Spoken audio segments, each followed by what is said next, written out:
Hello, everybody. Welcome to another session of answer writing for UPSC main. And today, our topic is polity, which is GF2. So I hope all of you have written your answers and got it evaluated on CollectorBabu. Please do it. We are doing this program consistently so that you all get benefited from the program.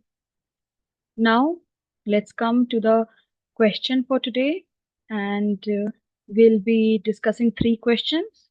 And as you know the pattern, all 3 of them will be PYQ. So let us delve deep and understand how we have to approach these questions. Firstly, the duty of comptroller and auditor general is not merely to ensure legality of the expenditure, but also its propriety. Comment. So try to understand what we have to do here.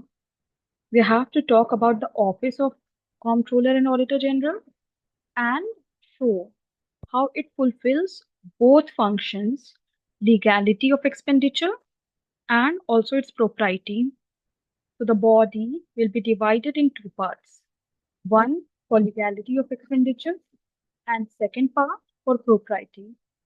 And by following this basic framework, you will be able to write the answer and generate more points.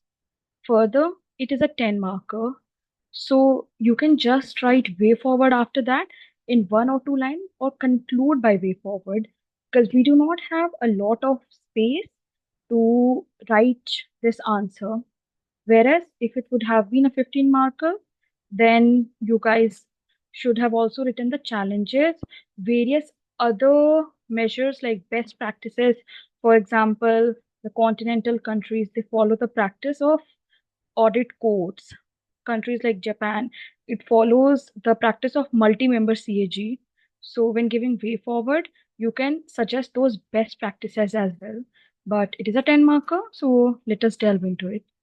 Firstly, if you know any constitutional article related to any question that is given, if it's Attorney General, Comptroller, and Auditor General, anything, write that article. Okay, write that part, amendment, whatever it is. So here it will be Article 148 of the Indian Constitution. Okay, now first we'll discuss with legality of expenditure. That the few constitutional articles that we'll be discussing how CAG it audits receipt and expenditure of union and states. For example, of the consolidated fund of states, consolidated fund of center, and also the contingency fund, etc. Okay, so we'll generate the second part here, which will be Article 266, funds from the consolidated fund can only be drawn with legislative approval, and this fund is audited by CAG. Now, other articles, if you know, please mention if it is Article 150 about the prescribed format, which is a legal procedural issue, and then Article 151. Okay, like CAG submitting report to President. Give examples. We have plenty of examples from the time when Vinod Rai was CAG. You can give many examples. So, a focus on propriety. Give example how performance audit is done to evaluate how resources are used effectively. About CAG Act, you have to particularly mention because if there any act, amendment, article, you cannot forego it. Okay. Allow CAG to audit the efficiency and propriety of transaction. Here you'll give coal block example. Propriety audit to ensure spending is economical and wise. Also effective use of government subsidies. Okay, now issues with CAG I have written.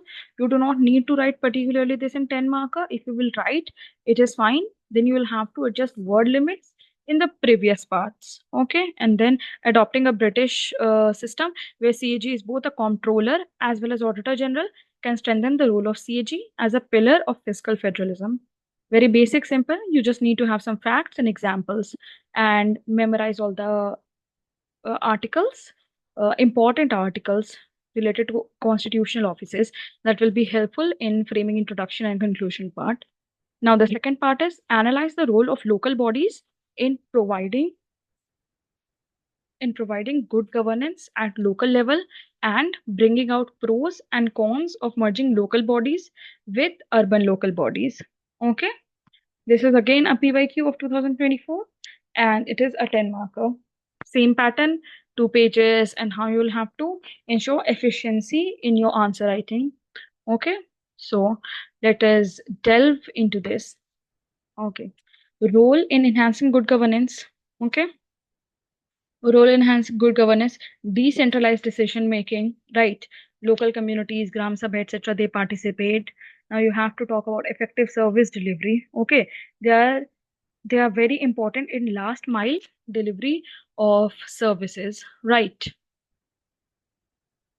So yeah, you have to ensure that they are very important in last mile delivery of services, and how you are how you are solving the question, that is very important.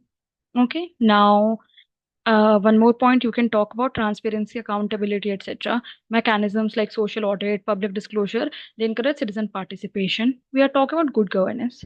See, there is another approach how you can write this question, and I'll suggest you, if anywhere the term good governance is written, you can use how UNPD defined good governance in some of the framework, like accountability, transparency, rule of law, efficiency. Okay, so you can use not all the eight, but in this case, you can use 4 or 5 of those parameters and then try to define your answer. It would be a better way if on the spot you're not able to generate points. Okay, now again, we'll divide it in the parts. First would be pros of merging local bodies, streamlined governance, obviously, and then holistic development, where urban and rural concerns both will be taken into account. Then cons of merging. Urban areas might dominate decision making, as we have already seen and we have been observing this trend. Okay, bureaucratic challenges, red tapeism will further increase, because if rural local bodies are subsumed under urban local bodies, rural challenges will not taken into account, and then they'll further face red tapeism issue, as they'll not have direct face-to-face interaction, reduced participation and decision making, right? And you can further elaborate the points how funding would you can actually, in the pros section, you can write how better funding generation could be evolved, and in the con section you can argue some of the more issues that rural local bodies particularly will be facing, or you can talk about how urban bodies will get overburdened. So you can generate as many points and give example. This is your liberty to exercise. Okay, while merging local and urban bodies can foster regional integration and efficient resource use, the decision should be arrived at with due diligence and widespread public consultation. Okay, so a very balanced way to conclude this answer, because this has not yet been done. Also, if you can find examples from any other countries where this has been done, please include this. It will add value to your answer and further give you more marks. And the third question, which was a PYQ from 2022. Yes. So gender justice, evaluate the constitutional perspective of gender justice with the help of relevant constitutional provision and case law. See, yeah, what I have been telling earlier, that you need to know the constitutional provisions, you need to know the articles, you need to know amendments, you need to know the case laws. Here, it has been asked directly and in a 15 marker. So you are now able to gauge the depth of how much your learning should be focused on the sections like this. Okay, gender justice is a fundamental element of Indian Constitution, ensuring equality and non-discrimination across all sections. You can further define gender justice, what you understand by gender justice, or you can even give a quote by Bhimrao Ambedkar or by any other constitutional expert on the gender justice, on the women and other LGBTQ section. Okay, because gender is a wide term which is not just related to men and women dichotomy. Okay, so here we'll talk about uh, article. I mean, this You might definitely know Article 14, 15, 73rd, 74th Constitutional Amendment Act, 106th Constitutional Amendment Act, all these you know. So in the constitutional provision section, you have to write this. Now, in judicial interpretation and case laws, Vishakha versus State of Rajasthan, I mean, you can never forget to write this. Again, another important one is Vinita Sharma versus Rakesh Sharma about co-parcenary rights. Okay. And then you will talk about Joseph Shine, decriminalizing adultery. And you can, if you have space and if you have time, you can even quote mm, now, I mean, former Chief Justice of India, D.Y. Chandrachud. Okay.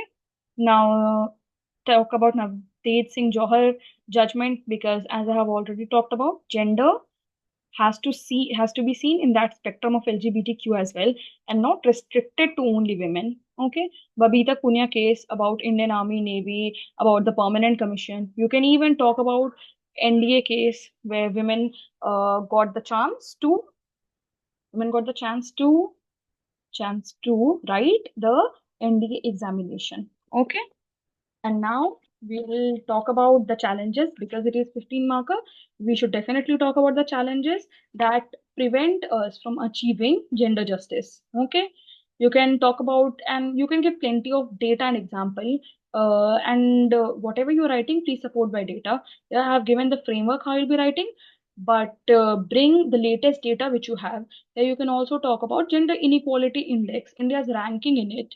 Okay, and how India needs to further improve its ranking by doing certain measures like female literacy rate, give the data related to female literacy.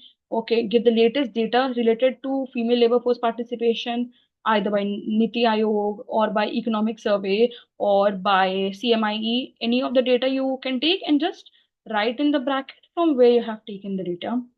As way forward, we will write how data should be collected to address gender gaps and proactive use of government scheme. You can give few more suggestions as well, but these are only the secondary part. Primarily, you have to focus on those sections, constitutional provision and the case laws wala part. Okay.